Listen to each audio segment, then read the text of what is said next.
Welcome to our pod, and by that I mean on Wednesdays we read. I'm Hannah. I'm Laura.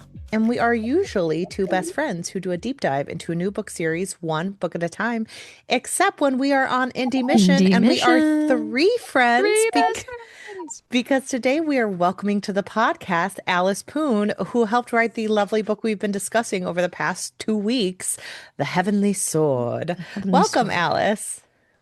Right. Thank you. Thank you for having me. Of course, it's been lovely covering your book, and we're so excited to talk to you about it today. Yeah. So, before we do a deep dive, what books inspire you as a writer? Okay. I read books written in the Chinese and English language. And my childhood favorite books are Jin Yong's wuxia novels. I think you know what wuxia means. Wuxia means a martial hero. That's a specific genre of Chinese literature. It's indigenous to Chinese culture, actually. Okay, Jin Yong is a household name in wuxia fiction, and I was a huge fan of him. My childhood favorite books are his wuxia novels and also Journey to the West. Journey to the West is a mythology classic. Other favorites that I read as an adult are Chinese classical novels, for example, Water Margin, Investiture of the Gods, which is a mythology classic also, Strange Tales from Chinese Studio, etc. Also, I loved French and Russian classics, and my favorite authors are Émile Zola and Leo Tolstoy. Also, another genre of my favorite is historical novels. And my favorite authors are Hilary Mantel, C.W. Gortner, and Conn Iggulden. These are the types of books that inspire me as a writer, I think. Oh, that's Awesome. amazing. And I think we can get a lot of flavors of that in The Heavenly Yeah, Sword. So, for sure. yeah. Can you tell us kind of like we've just spent a few weeks discussing it, plot detail, but like what inspired you to write The Heavenly Sword and, the duology and the continuation of the story?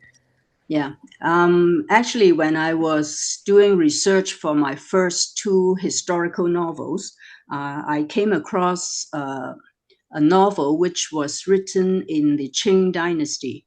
That's around the 18th century. It's titled The Unofficial History of the Female Immortal. And that is a fantastical account of the Ming woman rebel leader, Tang Sire, who is said to come from the Moon Palace and who can use magical power to fight the Ming usurper, Prince of Yan. So that novel is my first inspiration. Then I dug deeper into the historical background and got hooked on her story. There is actually very little official account of her life because, Chinese historians traditionally are pro-regime. And because she is a rebel, so they consider her, not worth mentioning, I guess. But then later I learned that the Shandong province people erected a large statue of her in her home village in the province of Shandong to show their reverence for her. So I was convinced that her story was worth telling. So that's how this duology came about. I love Amazing. that. That's Yeah. really interesting to like kind of do a deep dive into something that you're interested in and be like, you know what? I think I want to share this with other people. So that's awesome that you did that. Yeah, thanks. There's a lot of martial arts and action scenes in The Heavenly Sword. Can you kind of walk us through your process for writing believable martial arts scenes? Sure. Before sitting down to write the duology, I reread some of my favorite Jin Yong novels. to refresh my memory of the fight scenes. As you know, Jin Yong is a household name in wuxia fiction. So his novels are full of action fighting scenes. So I just wanted to refresh my memory.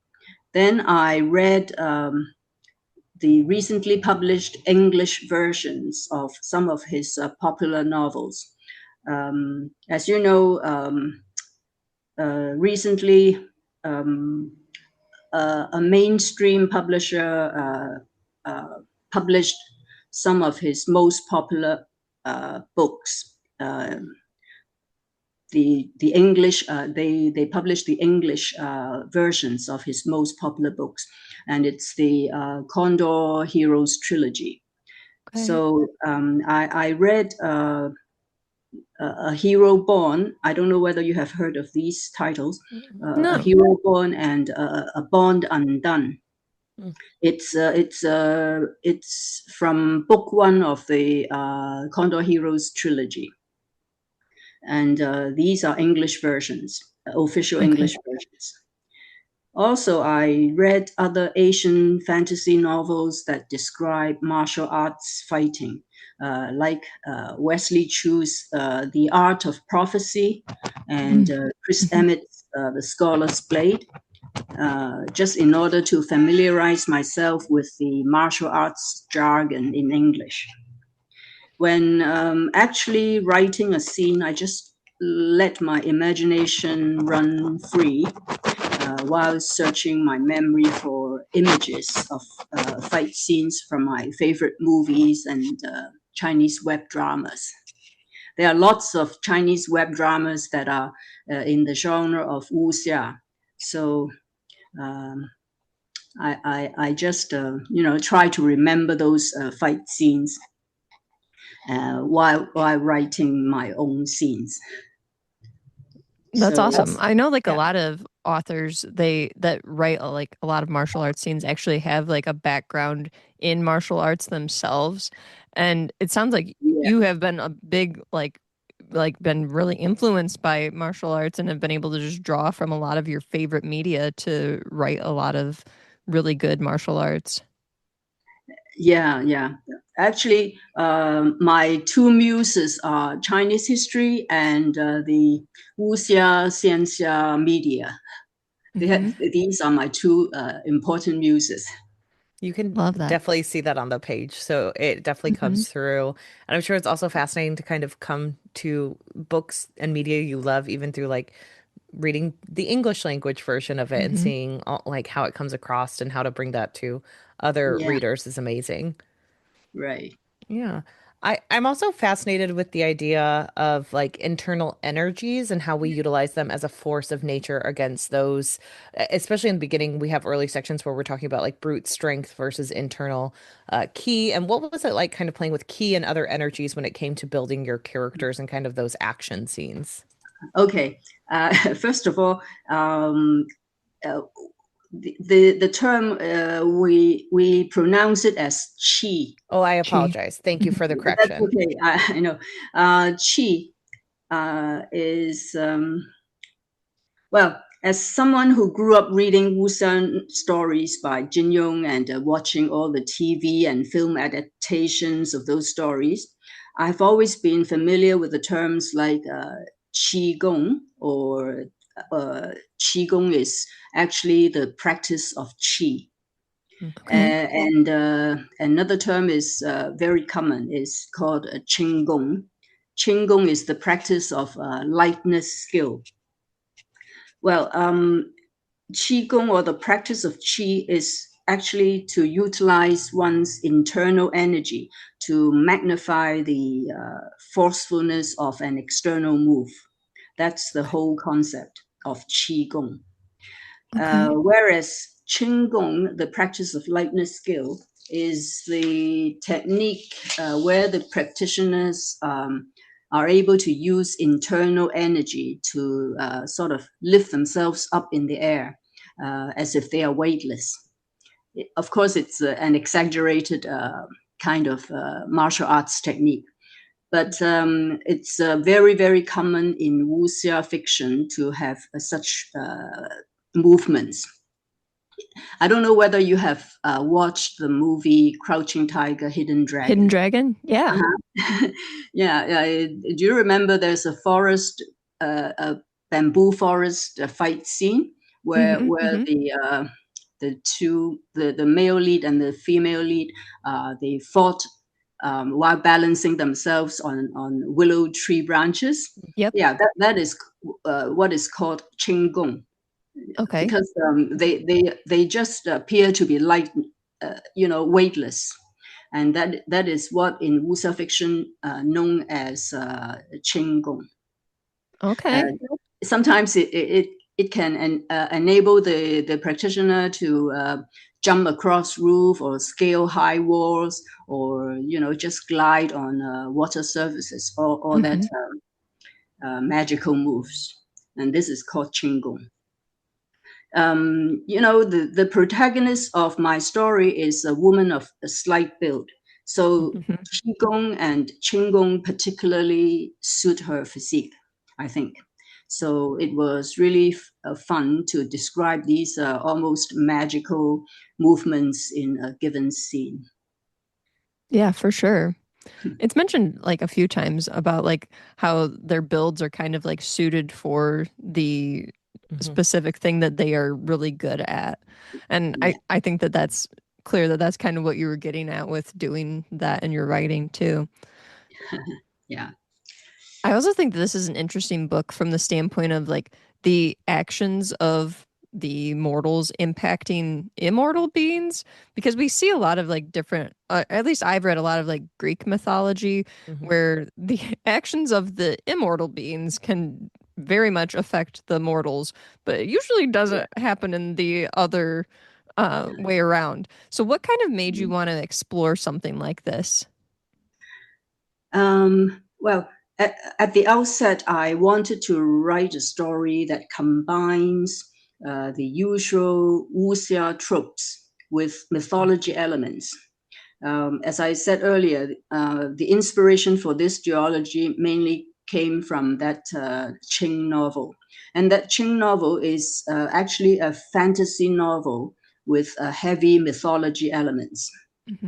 So in the planning stage, I thought the best way was to create two sets of characters, one mortal one and one immortal one. And for the story to move forward, so I felt that it's natural for the mortals to interact with the immortals. You have to let them interact with each other in order to have the story advance. So,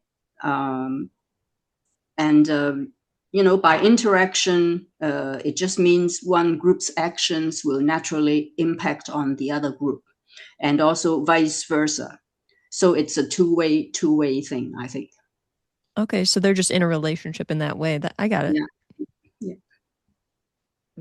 Well, and it's really effective because you just have these beautiful moments where we get to see the pantheon and how everyone is kind of interacting, or how history can build on where these characters at in this moment in time.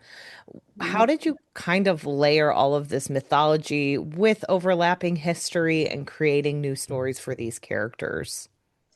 Well, in marketing my duology, I define the books as wuxia myth, which means a blend of wuxia fiction and mythology.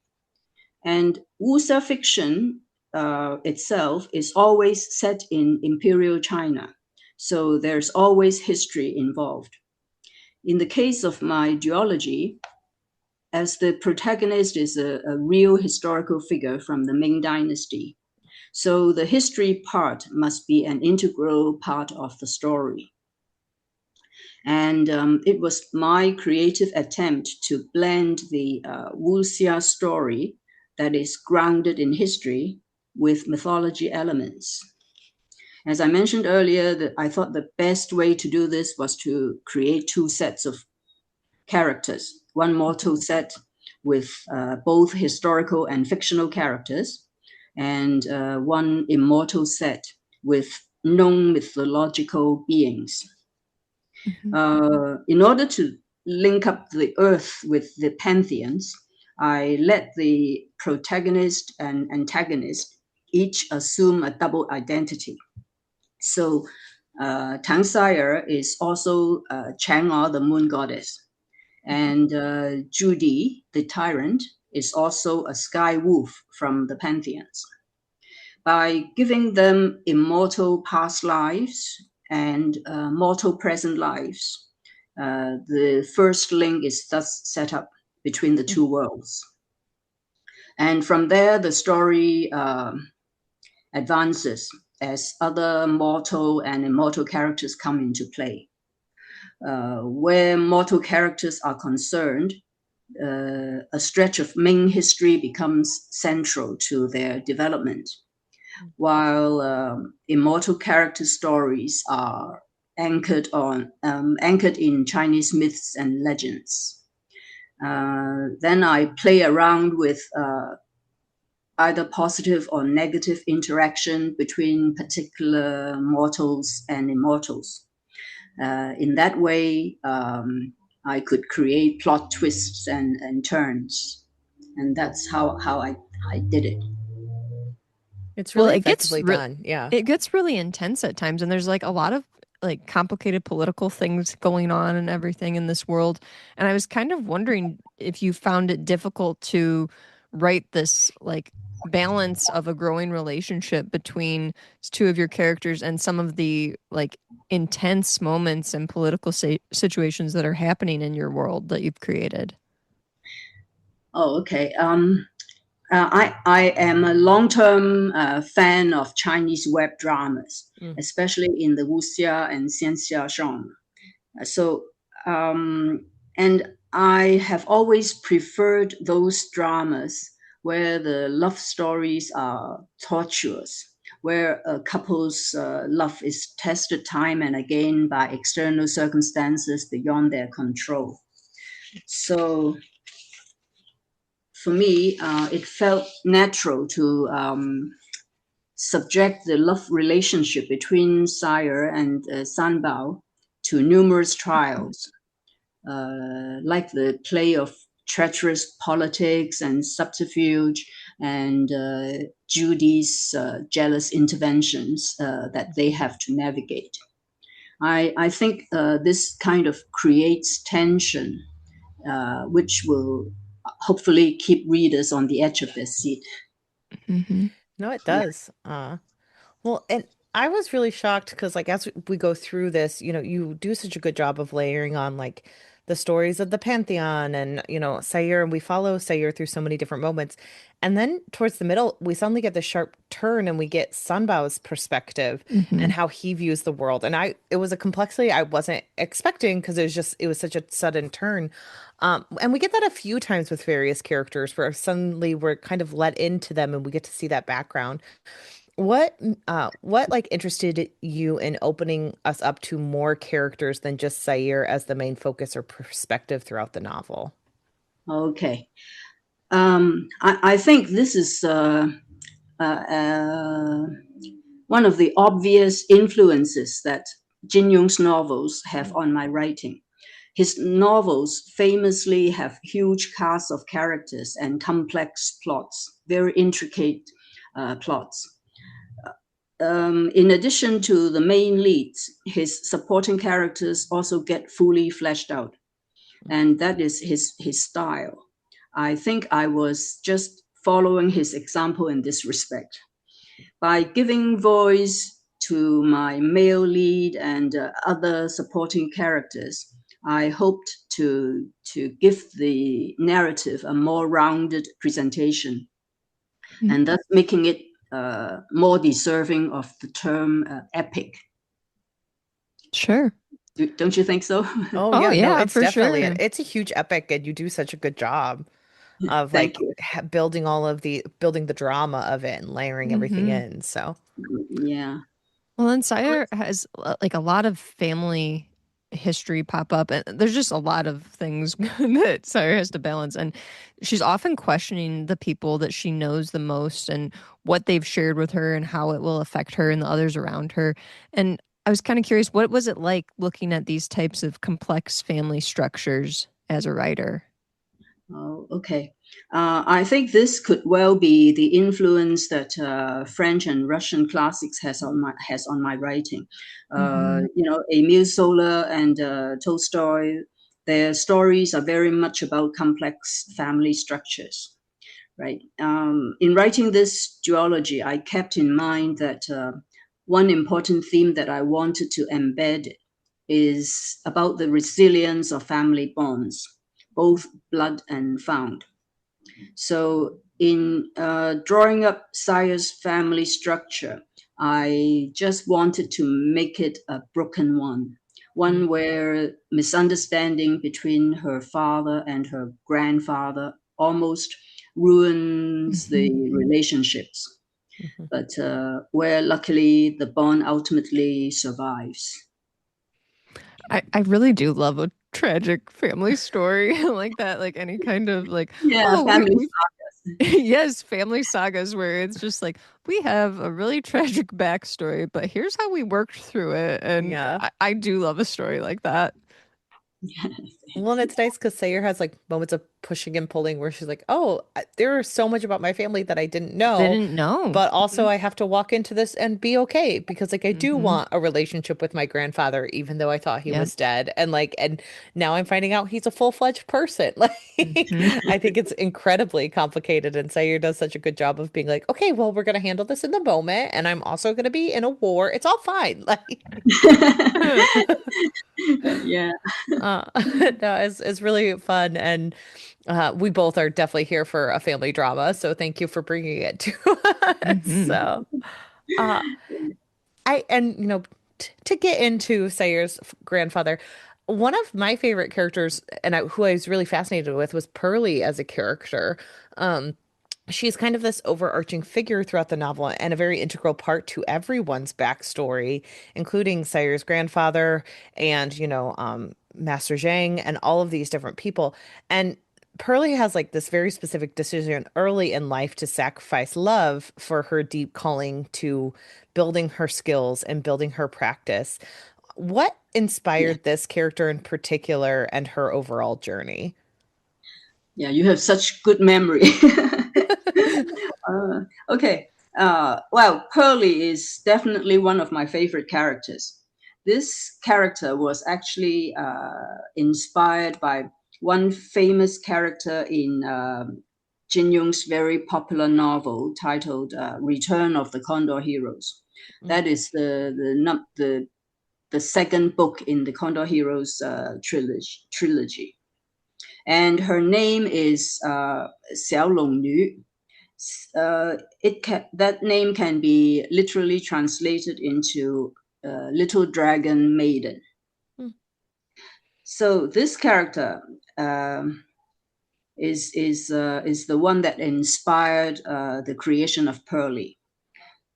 You see, both Pearlie and Xiao Nu are hermits, and they both practice some sort of esoteric martial arts techniques.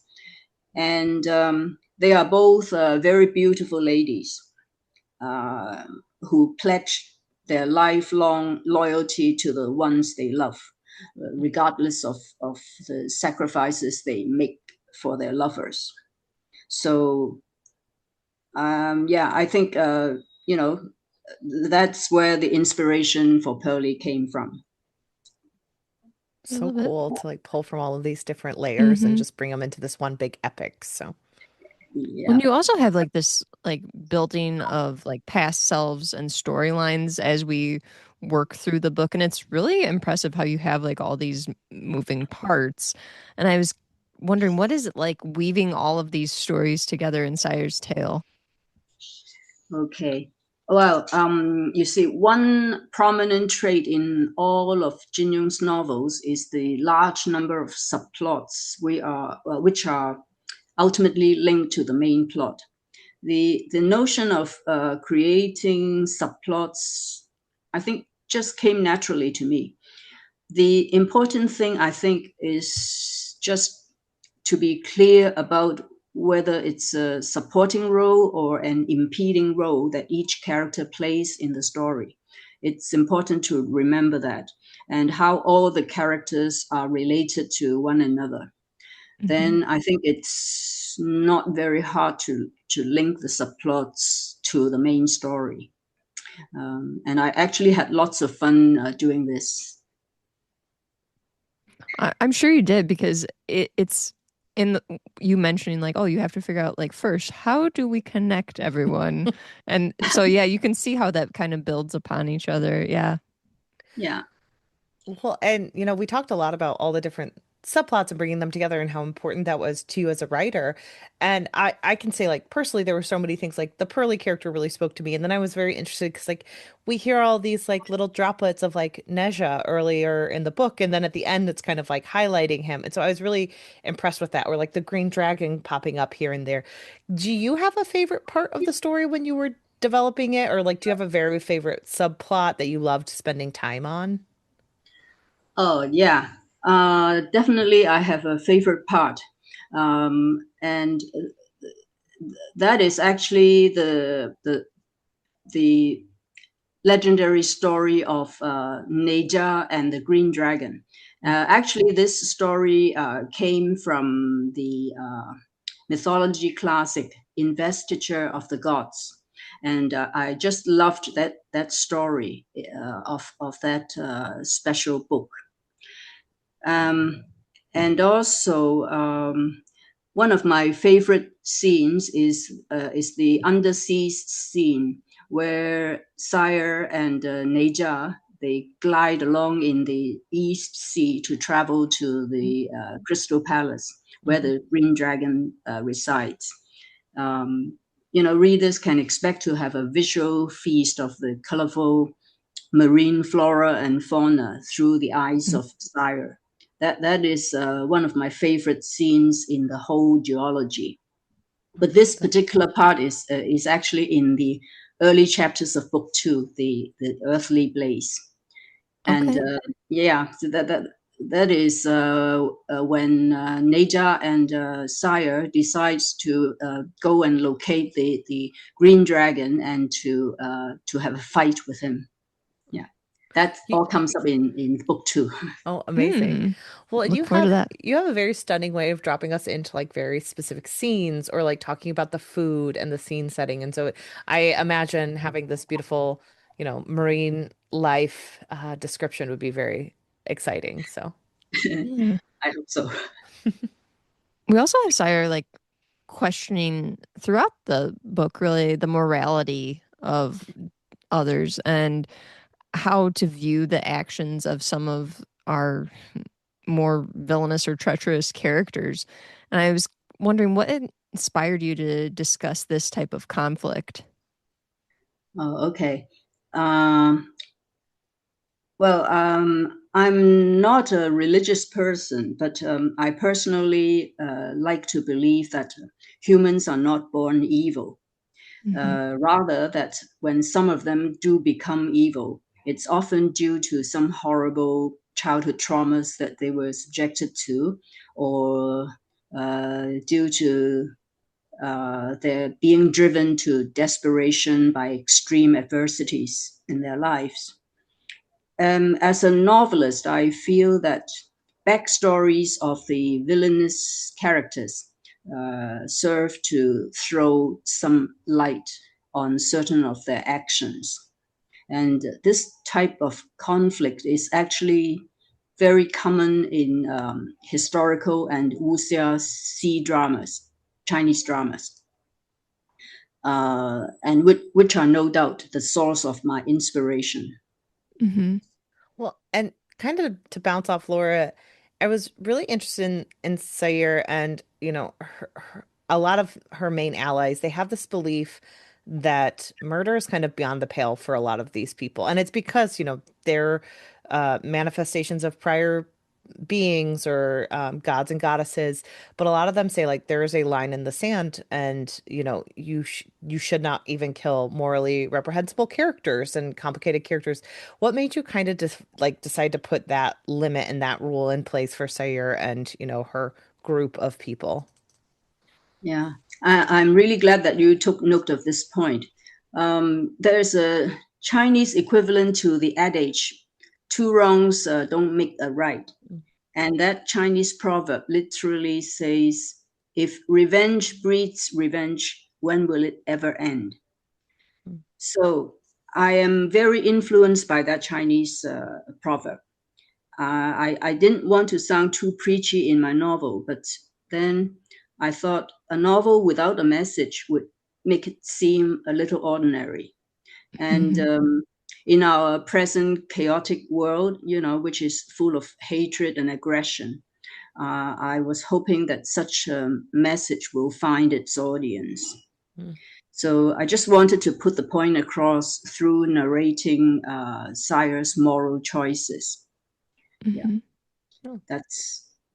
I think it's interesting. Yeah, it was interesting because I think in a lot of books they do kind of have the heavily action, or you have the grim dark series. It was nice to have kind of the main protagonist be like, no, we're not going to do that in this book. And yeah, it was very interesting. So, and I don't feel like it was heavy-handed at all, really.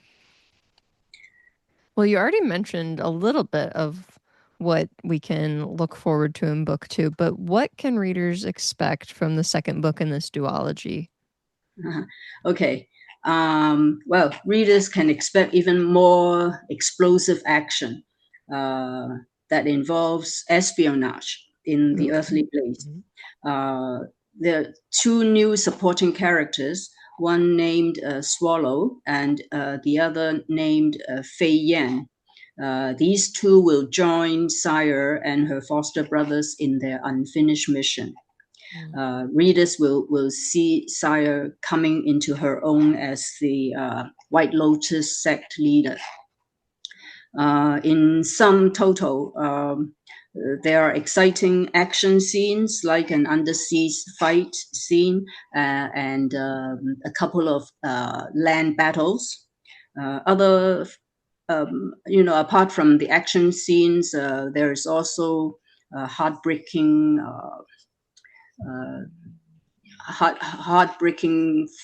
blood family betrayals and star-crossed love episodes. Yeah, wow, those are the things that you can expect. Well, everyone who has been on this journey with us in Intermission and enjoyed this, go get that second book. It sounds great. I hope you get to read that.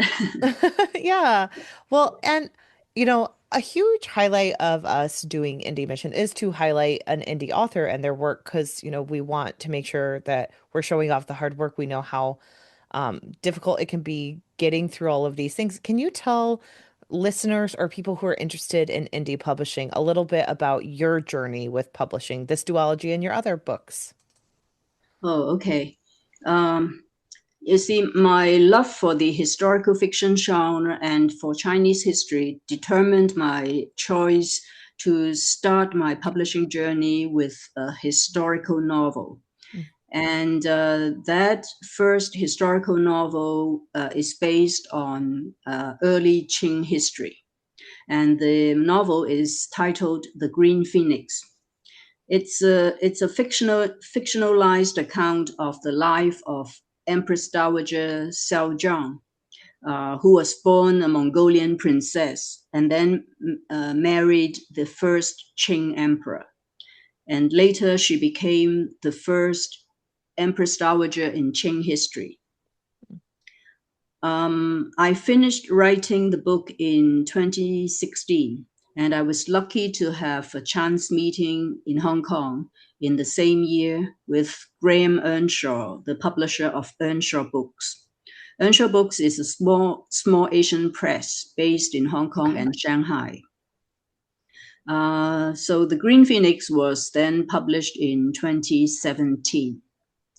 My second novel was also a historical novel, and that is titled Tales of Ming Courtesans. It's a story based on the tragic lives of three of the most famous courtesans from the late Ming dynasty. One is a poet prodigy, and the other two are talented Kunchi opera singers. This novel was published in 2020. As for the latest Wuxia myth duology, it all came about, the idea came about I think in late 2018. That is when my idol, Xiong, passed away. Then the thought of doing my small part in preserving his legacy nudged me towards writing this duology. So book one, The Heavenly Sword, was released in 2023, and book two, The Earthly Blade, came out in 2024. Yeah, that's about my publishing journey. That's awesome. Everybody has a unique publishing journey, so we always like to ask like what everyone's process was to get their books out there to the world. And we have to mention your cover of your book is great. Can you tell us a little bit about like the artist and what kind of involvement you had in the creation of it? Oh, okay. Thank you for the compliment. The artist of the book cover is called Wen Wen.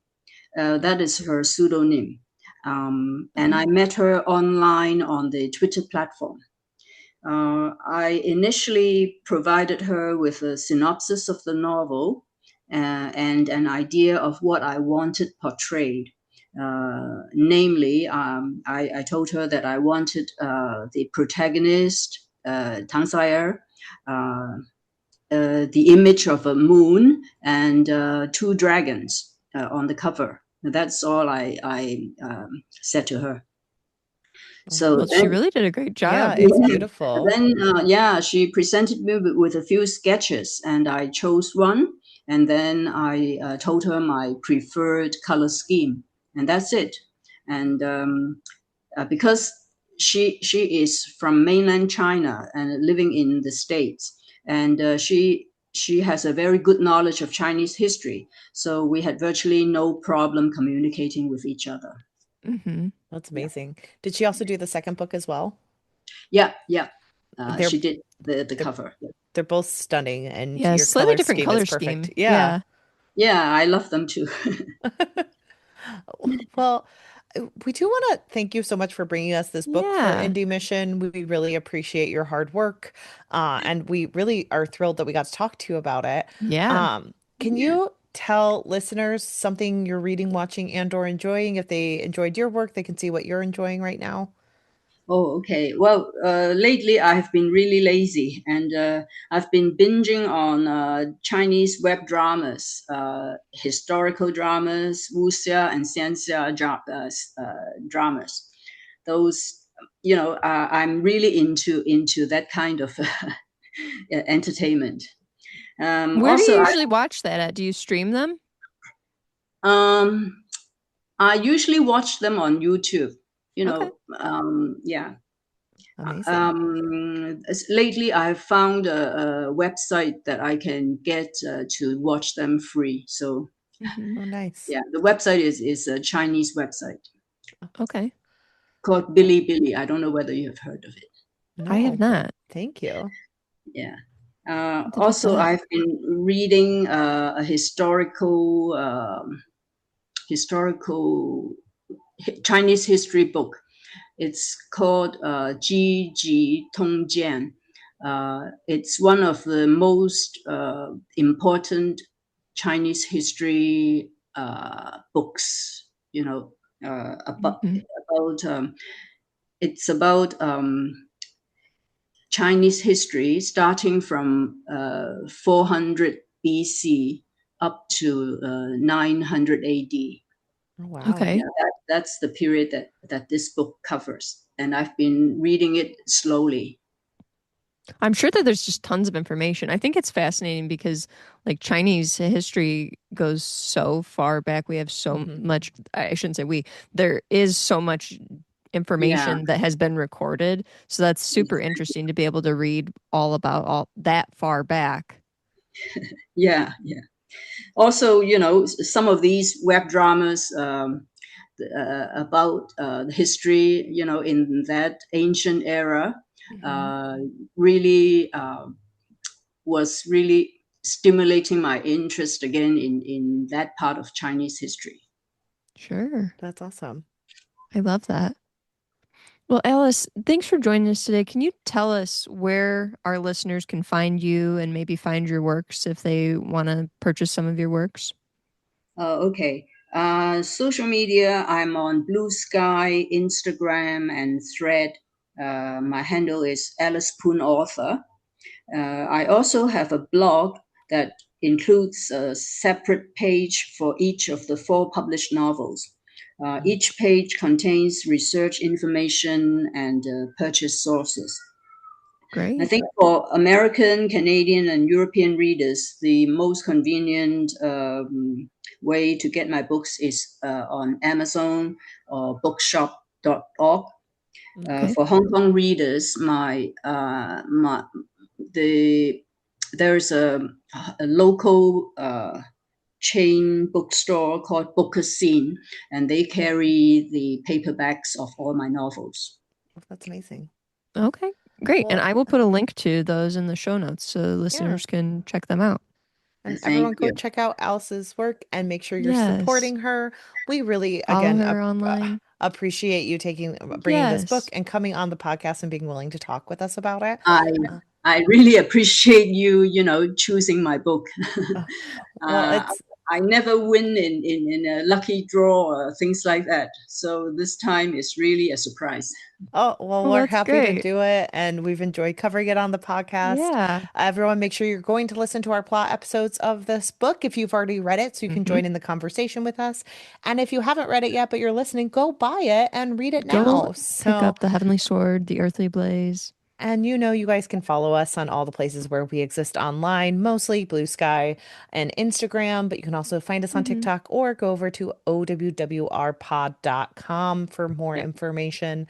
And we just thank you so much for joining us today with Alice. Thank you so Yes. much, Alice. Thanks, Thank Alice. you. Thank you very much. All right. Bye. Bye. Bye.